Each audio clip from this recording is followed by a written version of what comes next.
j'ai été destinataire d'un SMS au terme duquel il m'était renseigné que mon numéro de téléphone avait été sélectionné dans le cadre du grand débat national. Et ensuite de cela, donc, il m'était proposé également donc, de participer à à une conférence citoyenne régionale.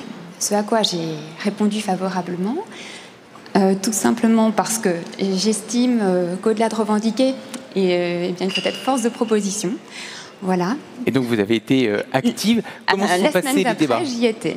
Comment se sont passés les débats ? Est-ce qu'il a été facile de se mettre d'accord, de discuter avec des personnes que vous ne connaissiez pas ? Très sincèrement, sans vouloir avoir la sensation de présenter, d'être naïve. Au-delà de cela, très sincèrement, au niveau, donc, il y a eu de la bienveillance, et il y a eu également donc, de l'écoute et du respect également dans les idées qui se sont exprimées.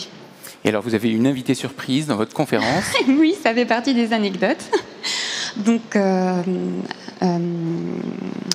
lors d'une collation qui clôturait la première séquence de la conférence, Madame Emmanuelle Vargon nous a fait le plaisir, l'honneur en tout cas, de venir nous rendre une petite visite, de se joindre à nous et de nous remercier de notre présence et de nous féliciter également pour notre contribution à cette conférence. Donc moi j'y ai vu beaucoup de bienveillance et également un grand respect voilà, qui nous a été...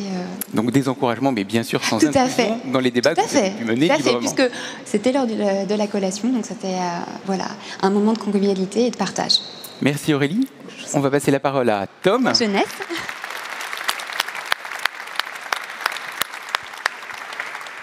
Bonjour Tom, donc Bonjour. vous êtes étudiant et donc vous avez participé à une conférence jeune.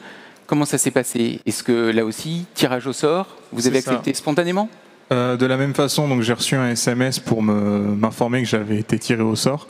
Au début, j'ai beaucoup hésité parce que je me considérais pas forcément comme légitime, assez renseigné pour participer aux conférences. Au final, j'ai décidé d'accepter. Et très rapidement, j'ai été rappelé par la mission Grand Débat pour m'informer que j'étais invité à la conférence nationale de la jeunesse à Aix-en-Provence.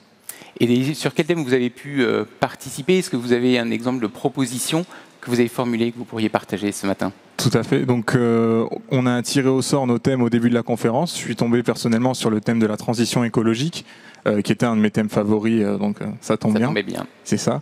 Et avec les différents groupes qui travaillaient sur le même thème, on a décidé de se répartir le travail pour pouvoir faire des propositions globales et à plusieurs niveaux. Personnellement, j'ai travaillé sur l'éducation, l'information, la communication autour de la transition écologique.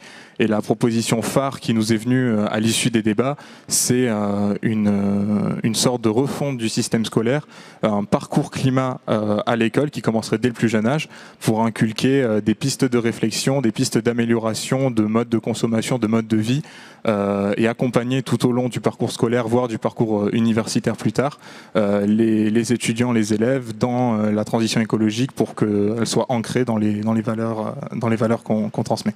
Donc un parcours civique pour de futurs citoyens pleinement responsables. Exactement. Merci pour cette proposition.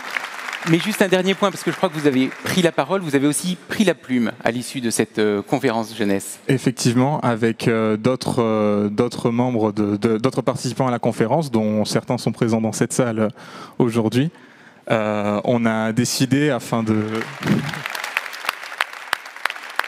Vous avez amené vos supporters.